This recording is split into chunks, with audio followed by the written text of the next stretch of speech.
Welcome to a small country with a huge story, Israel. With a population of around 9.8 million people, Israel is about the size of New Jersey in the US, or slightly smaller than the country of Honduras. Yet, within this tiny space lies a world of diversity languages, beliefs, food, and most of all, stories. Imagine a place where ancient prophet walked, where three major world religions meet, and where modern skyscrapers rise beside ruins thousands of years old. This is not just a land of history, it's a land of voices, poets, novelists, dreamers, and thinkers, each writing with passion and telling the story of survival, identity, and hope.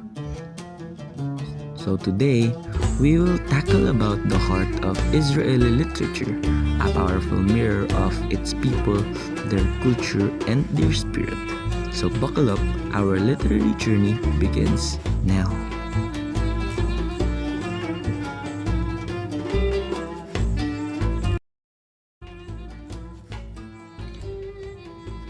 Before Israel became a country in 1948, Jewish writers lived in many places like Europe, North Africa, and the Middle East.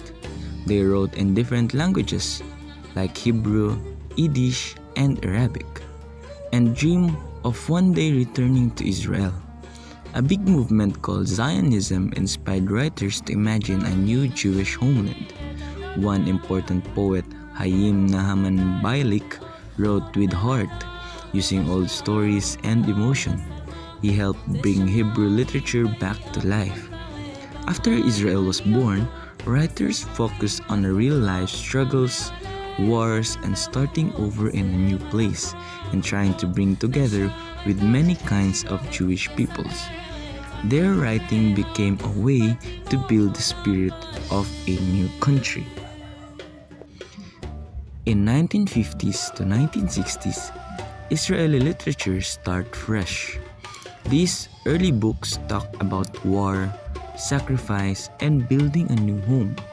One writer like S. Izar in his story Kerbet Kizeh talked about the pain of war and hard choices made during conflict.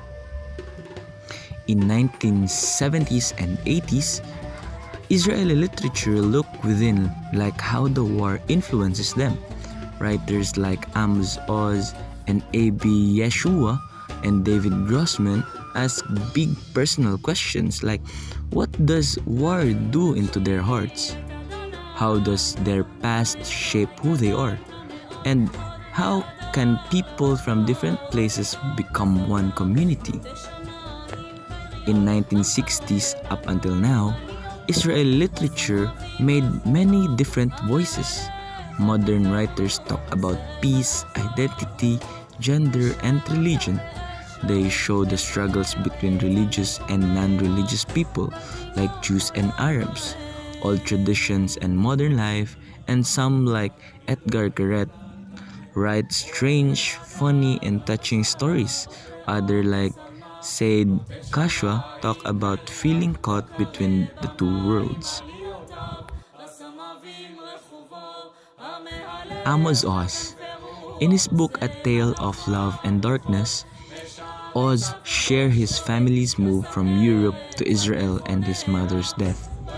It is a personal story that also tells about Israel's birth and struggles. Oz continued to believe that peace and understanding might occur. David Grossman, into his book To the End of the Land, it tells about how a mother goes on a long walk to avoid hearing bad news about her son in the army. It talks about love, fear, and the cost of war.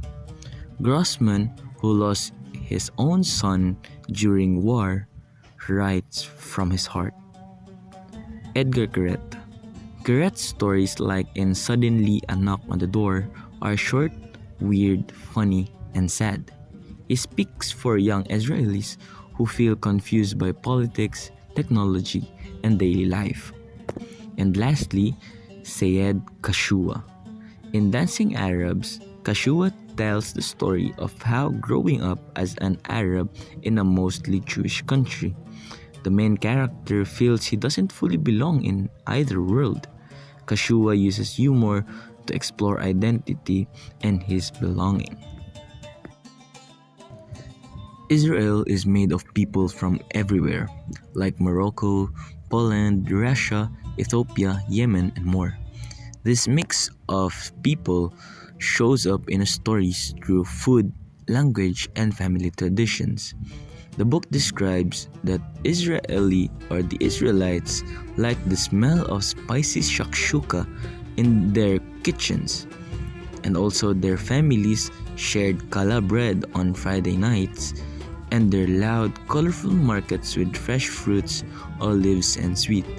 Arguments and also their arguments at dinner tables about religion and freedom. Jewish faith is a big part of Israeli writing. Some books are deeply religious, while others question old beliefs. Many stories use part of the Bible to talk about big ideas. Writer often ask, what does it mean to be chosen by God? Is it a gift or a challenge? And can religion and modern life go together? And lastly, how do old traditions fit into today's busy and diverse world? Whether characters are deeply religious or not, these questions are often shape their choices and thoughts about their writing.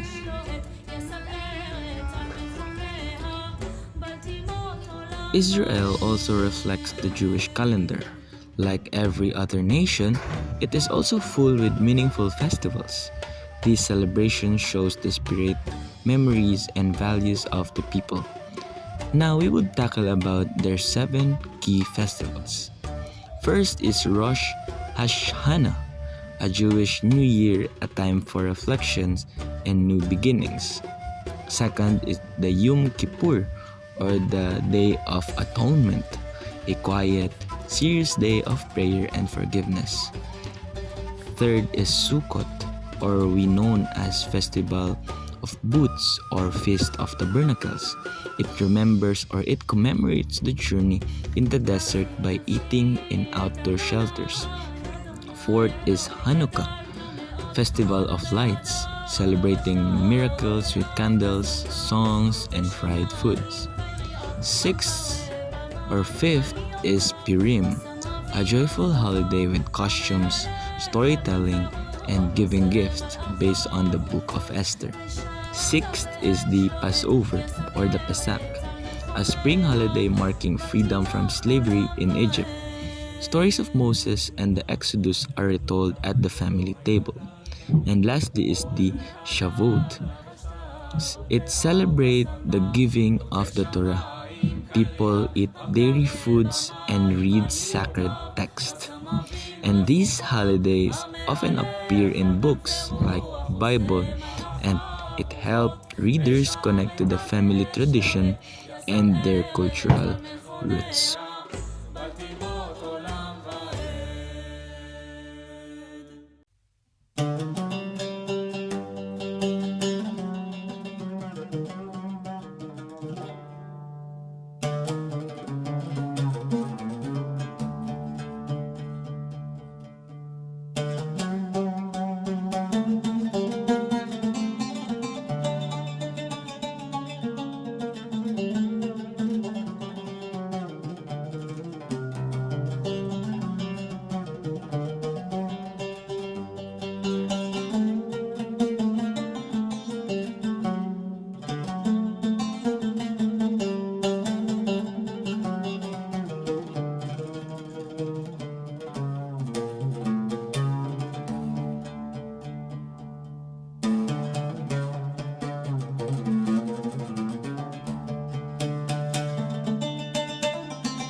Israeli writers are known around the world, like Oz, Grossman, and Yehoshua were nominated for top awards and translated into many languages. Their work helps the world see Israel not just through the news, but through deep and thoughtful stories. They show Israel as a place of ideas, questions, and powerful emotion.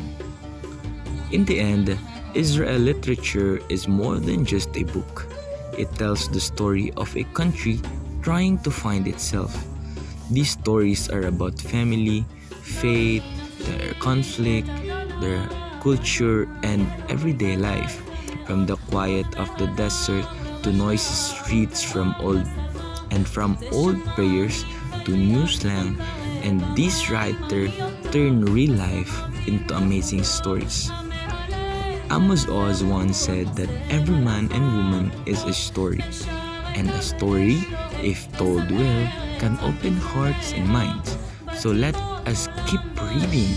Through these stories, we don't just learn about Israel, we learn about people everywhere. Thank you and Tode Rabba.